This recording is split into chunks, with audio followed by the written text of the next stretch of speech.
सावन माह में इस बार 5 सोमवारी पड़ेगी, जो 22 जुलाई से शुरुआत होकर 19 अगस्त तक चलेगा। अद्भुत बात यह है कि जिस दिन से सोमवारी की शुरुआत होगी उस दिन भी दिन सोमवार है और जिस दिन समापन होगा उस दिन भी दिन सोमवार है। पूरे सावन माह भक्त भगवान भोले शंकर की रुद्राभिषेक पूजन, महामृत्युंजय जाप और विभिन्न तरह से श्रृंगार पूजन कर सकेंगे। यह जानकारी फलित दर्शन ज्योति अनुसंधान केंद्र के पंडित प्रभात मिश्र ने दी। उन्होंने बताया कि पहली सोमवारी 22 जुलाई, दूसरी सोमवारी 29 जुलाई, तीसरी सोमवारी 5 अगस्त, चौथी सोमवारी 12 अगस्त और पांचवी सोमवारी 19 अगस्त को है।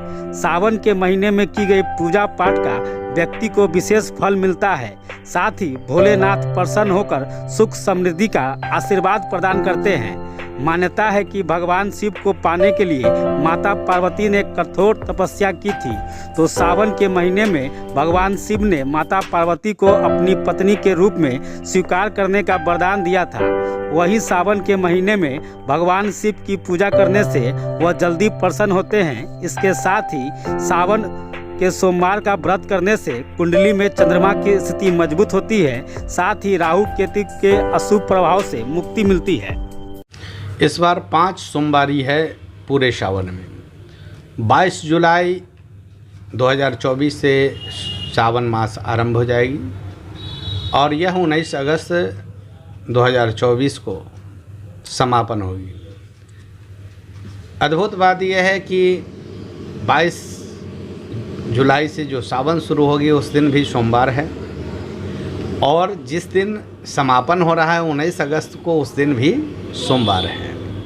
तो भगवान भोलेनाथ का मास यह सावन जो है 22 जुलाई से आरंभ हो जाएगा और इस अद्भुत मास में भगवान भोलेनाथ का रुद्राभिषेक पूजन, महामृत्युंजय जप और बहुत प्रकार से जो है श्रृंगार पूजन, रोग शांति के लिए कुश के जल से अभिषेक इत्यादि आप कर सकते हैं भोलेनाथ को प्रसन्न करने के लिए।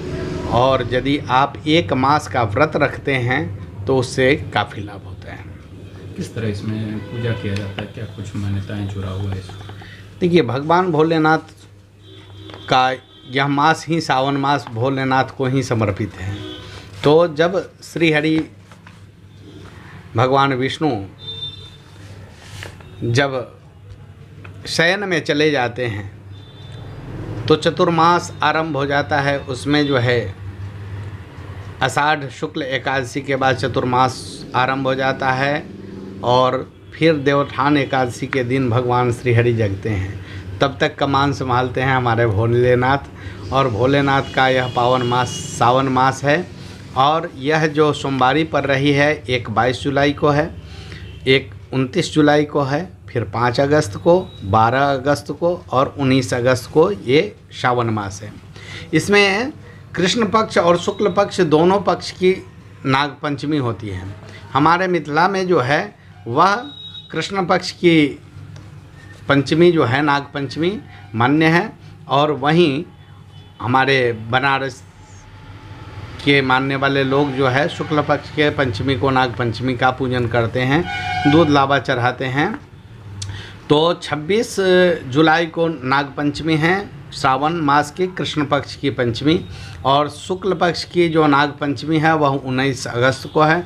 उस दिन नाग का पूजन करना सर्वश्रेष्ठ है। जिनके कुंडली में काल सर्प दोष इत्यादि हैं, वैधव्य दोष है, काल सर्प दोष है और पितृ दोष है, तो ऐसे दोषों का शमन के लिए जो है नाग पंचमी की पूजा सर्वश्रेष्ठ मानी जाती है। इससे जो है आपको यश कृति का वृद्धि होता है और वह दब्य दोष भी नष्ट हो जाते हैं और काल सर्प दोष तो विशेष रूप से ही नष्ट हो जाते हैं। यह शुक्ल पक्ष और कृष्ण पक्ष दोनों पक्ष की पंचमी बहुत ही उत्तम है।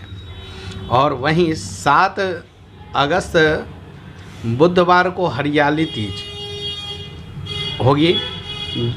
उसी दिन को जो है मिथिला का एक सुप्रसिद्ध पर्व है मधुश्रवा, वो भी 7 अगस्त को मनाई जाएगी। इस बार 5 सोमवारी है, तो इसमें क्या विशेष रहेगी, क्या इसमें महत्व है, क्या विशेषताएं हैं?